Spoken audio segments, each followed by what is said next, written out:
So Antebellum, really the seed of what the film is, or the source material, is a nightmare that I had. And in that nightmare, um, Eden was trying to communicate almost across dimensions, desperate, pleading for help. And I found the nightmare so unsettling that when I awoke from it, I immediately started writing down specifics around what I experienced. And the next day, when I talked to Christopher about all of those details of the nightmare, that's when we decided to put pen to paper and write the short story. And that short story would eventually become the screenplay that we wrote, that is Antebellum. So we wrote the short story the same day, the day after Gerard had that nightmare, and we were lucky enough that it got in the hands of our first producer, Zev Foreman, who then came to us and said, "This has to be made into a film. You guys need to write the script." And we had never written a script before. So we said, why can't you just have someone write it and then we can direct it? And he said, that's not how any of this works. You guys really need to write this in order for it to get to the next step. And he said, even if it's terrible, we can try to fix it. We wrote it in a few weeks, and we were lucky that he said, we don't need anyone to fix this. We can go out.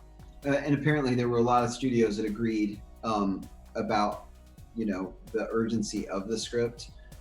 We had a lot of competition. There was a lot of competition to get it. But ultimately, we landed at Lionsgate because Lionsgate, with Nathan Kahane at the helm of motion pictures, we felt tremendous confidence that we were going to have the support that we needed as first-time feature filmmakers to get our vision from script to screen.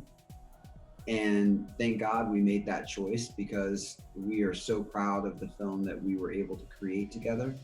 And so, yeah.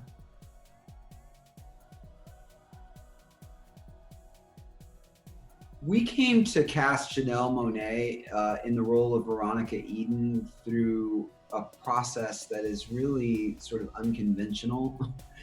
We hadn't thought about Janelle, a big superstar, pop star, in that role, because we didn't want the persona of a star to supersede that of the character in the movie. But the mystery in the way that she navigated her career over the past 12 years, she always reserved and kept something for herself. And when we saw her sitting in, I think it was the audience of the Grammys, and she had this stoic expression on her face that could barely contain the bright furnace that was burning deep inside of her, that was reaching the surface. And in that moment, that's when Christopher and I looked at each other and said, I think we found our Eden Veronica.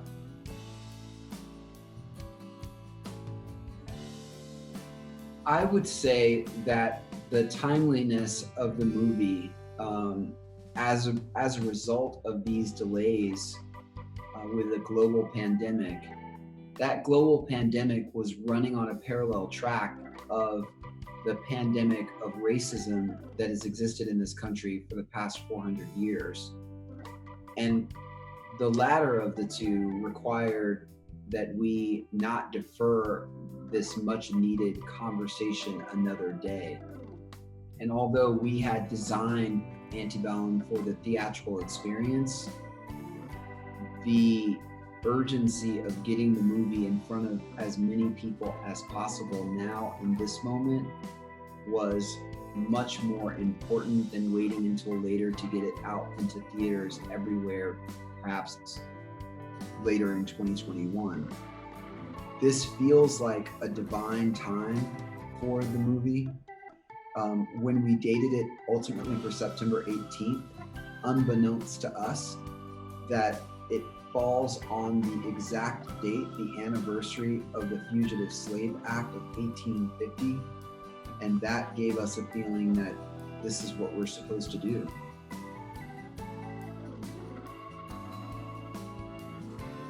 think Christopher and I write in a very visual and descriptive way, and I'm very proud of the script that we co-created together.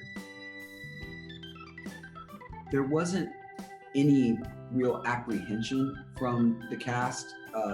Once they read it, they knew beyond a shadow of a doubt exactly what we intended to do with the movie. What we needed to do as filmmakers is to provide a safe space for our entire cast so that they could really ground themselves in the performances and know that they were safe, especially given the fact that we were shooting on an actual plantation, which is,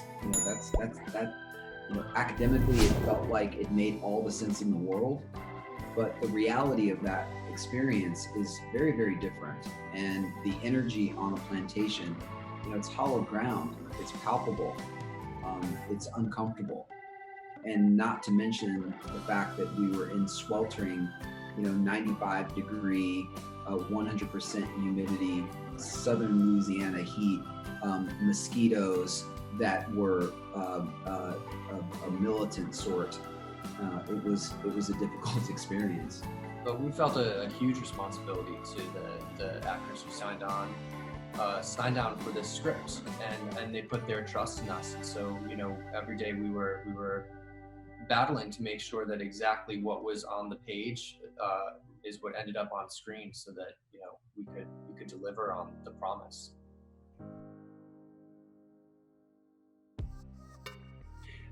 Christopher and I were obsessed with obtaining the lenses from Gone with the Wind. As far as we were concerned, that film from 1939 was and is a horror film. It just needed the time to reveal that.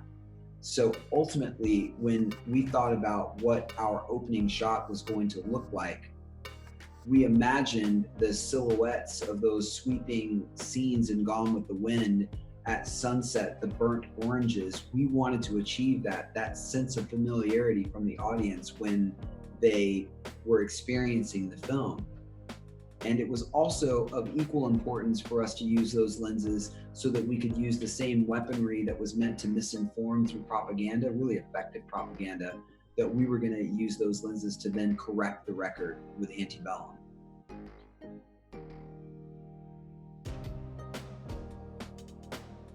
We opened the film with a 5-minute continuous shot that we painstakingly planned with our incredible cinematographer, Pedro Luke.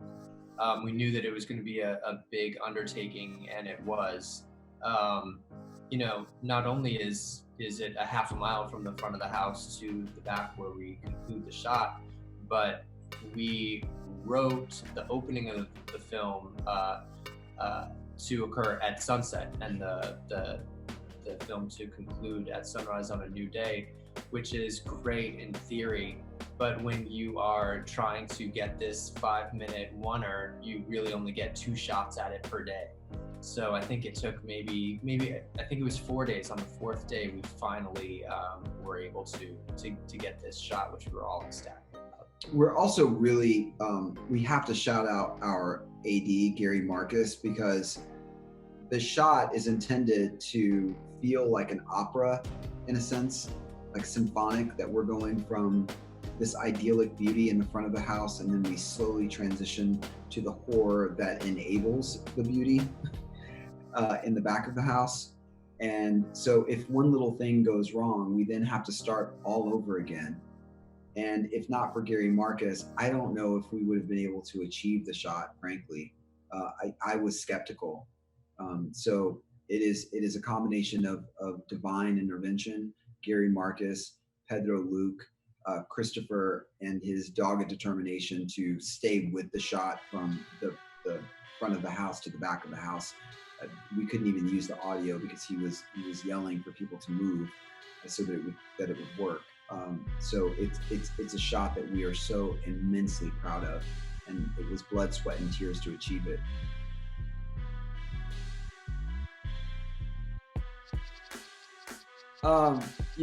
Christopher and I have been life partners and creative partners for 12 years.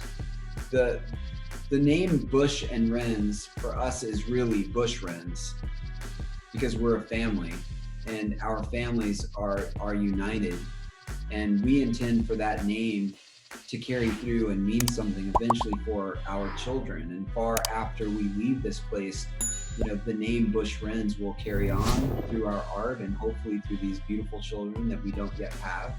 But our children for now is the art that we co-create together.